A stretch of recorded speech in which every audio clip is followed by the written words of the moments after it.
A footprint. Then, one year, something strange and terrible happened. I often walked along the shore, and one day I saw something in the sand. I went over to look at it more carefully, and stopped in sudden surprise. It was a footprint. The footprint of a man. Who could this be? Afraid, I looked around me. I listened. I waited. Nothing. I was more and more afraid. Perhaps this man was one of those wild people who killed and ate other men. I looked everywhere, but there was nobody, and no other footprint. I turned and hurried home. "There's someone on my island," I said to myself. "Perhaps he knows about me. Perhaps he's watching me now, from behind a tree. Perhaps he wants to kill me." That night, I couldn't sleep. The next day, I got all my guns ready, and I put more wood and young trees around my house. Nobody could see me now.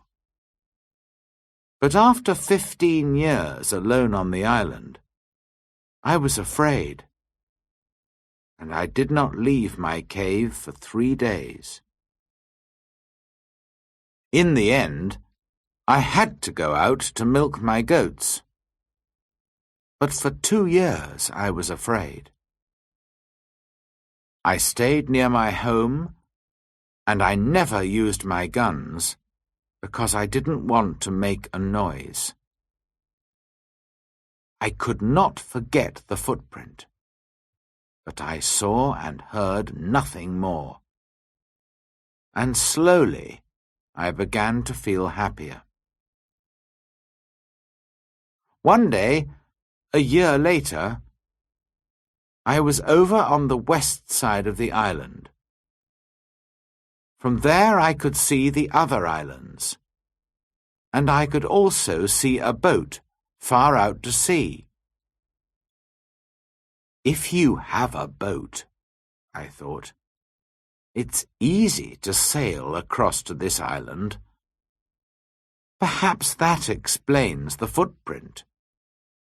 It was a visitor from one of the other islands. I began to move more freely around the island again, and built myself a third house. It was a very secret place in a cave. No wild man will ever find that, I said to myself. Then one year, something happened which I can never forget. I was again on the west side of the island and was walking along the shore. Suddenly, I saw something which made me feel ill. There were heads, arms, feet, and other pieces of men's bodies everywhere. For a minute, I couldn't think, and then I understood. Sometimes there were fights between the wild men on the other islands. Then they came here to my island with their prisoners to kill them, cook them, and eat them. Slowly, I went home, but I was very angry. How could men do this? For many months, I watched carefully for the smoke from fires, but I didn't see anything. Somehow, The wild men came and went, and I never saw them. I was angry and afraid. I wanted to shoot them all. But there were many of them, and only one of me. Perhaps I can shoot 2 or 3, I said to myself. But then they will kill and eat me.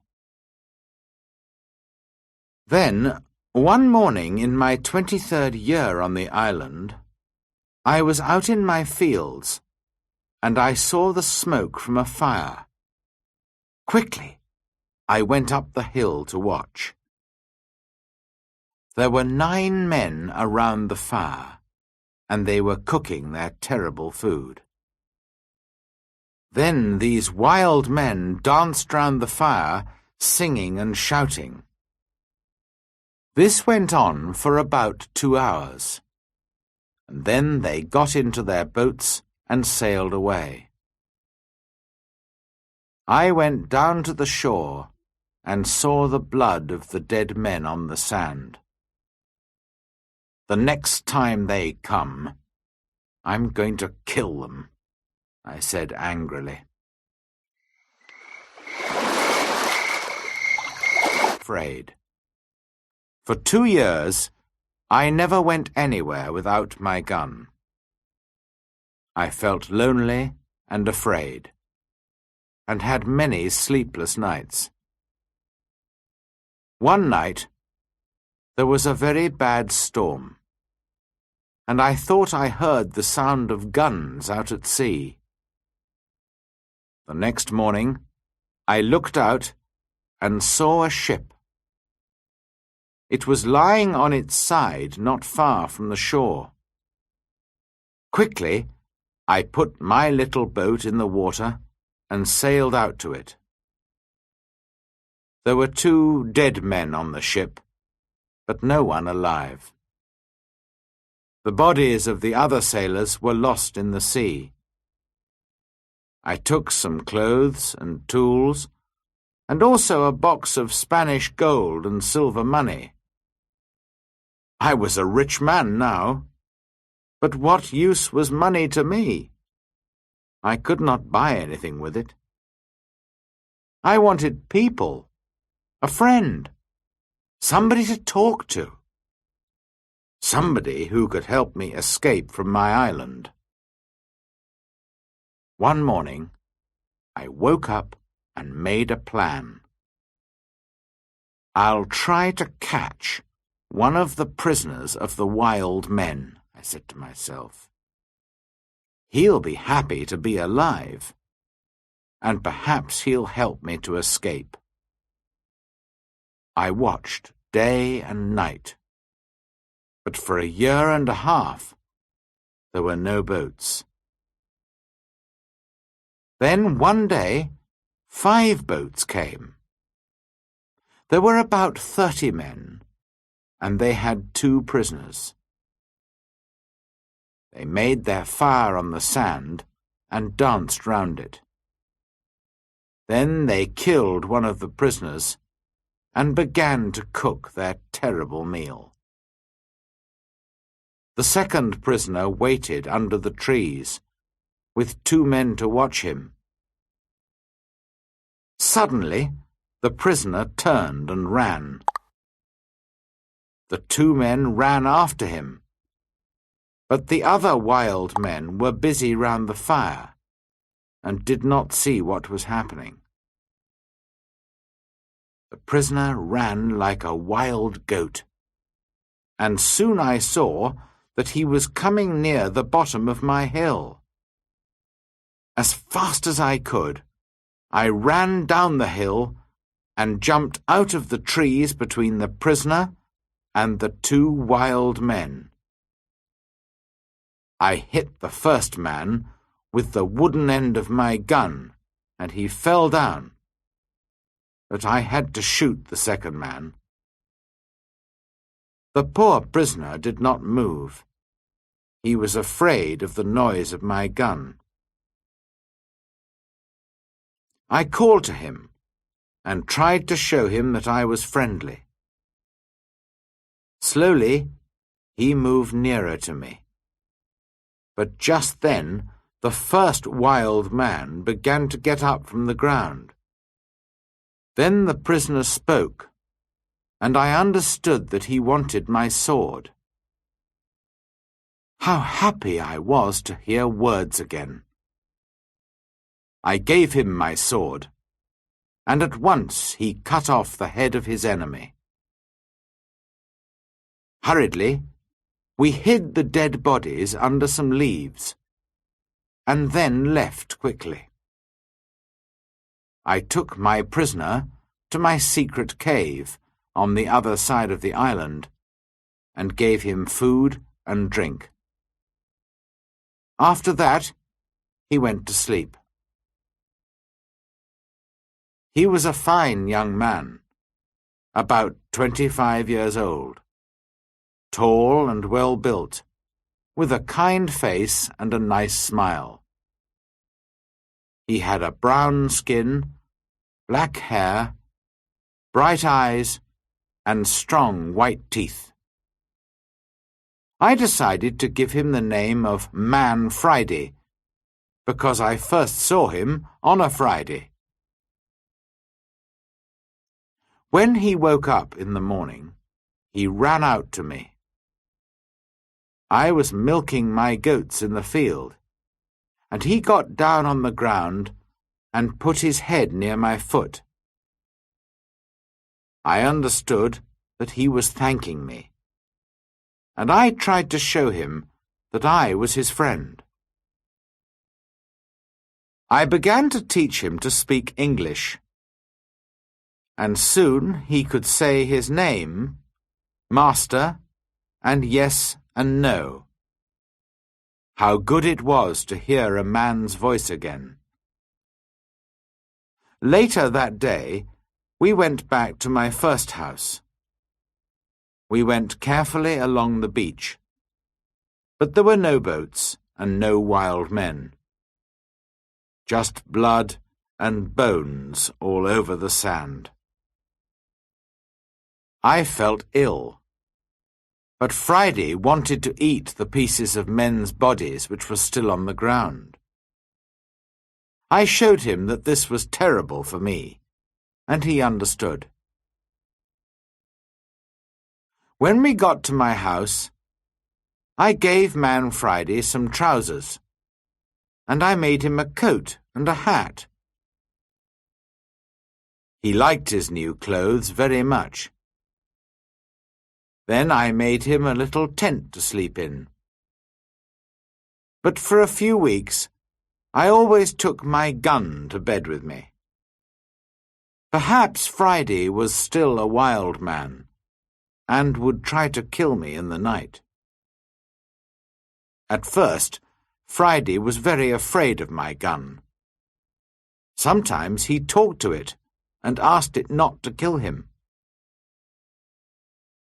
Friday was a quick learner, and his English got better day by day.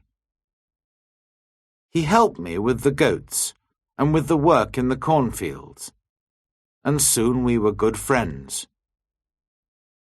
I enjoyed teaching him, and most of all, having a friend to talk to. This was the happiest of all my years on the island. Friday and I lived together happily for 3 years. I told him the story of my adventures and about life in England, and he told me about his country and his people.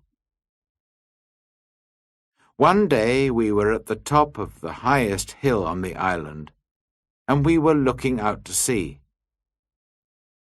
It was a very clear day, and we could see a long way. Suddenly, Friday began to jump up and down, very excited. "What's the matter?" I said. "Look, Master, look!" Friday cried. "I can see my country. Look over there." I looked, and there to the northwest between the sea and the sky, was a long, thin piece of land. I learnt later that it was the island of Trinidad, and that my island was in the mouth of the river Orinoco on the north coast of South America. I began to think again about escape. Perhaps Friday wanted to go home too. Perhaps together we could get to his country. But what then? Would Friday still be my friend? Or would his people kill me and eat me? I took Friday to the other side of the island and showed him my big canoe. It still lay under the trees. It was very old now, and there were holes in the wood. "Could a boat like this sail to your country, Friday?" I asked him. "Oh, yes," he answered. "A boat like this can carry a lot of food and drink." "Then we'll make another canoe like it, and you can go home in it," I said. But Friday looked very unhappy. "Why are you angry with me?" he asked. "What have I done? Why do you want to send me home?" "But I thought you wanted to go home," I said. "Yes, but you must come with me. Kill me if you want, but don't send me away from you." Then I saw that Friday was a true friend, and so I agreed to go with him. We began work on the canoe at once. Friday chose the tree himself. He understood wood better than I did, and we cut it down. We worked hard, and in a month the boat was finished. 2 weeks later, it was in the sea, and we began to get ready for our long journey.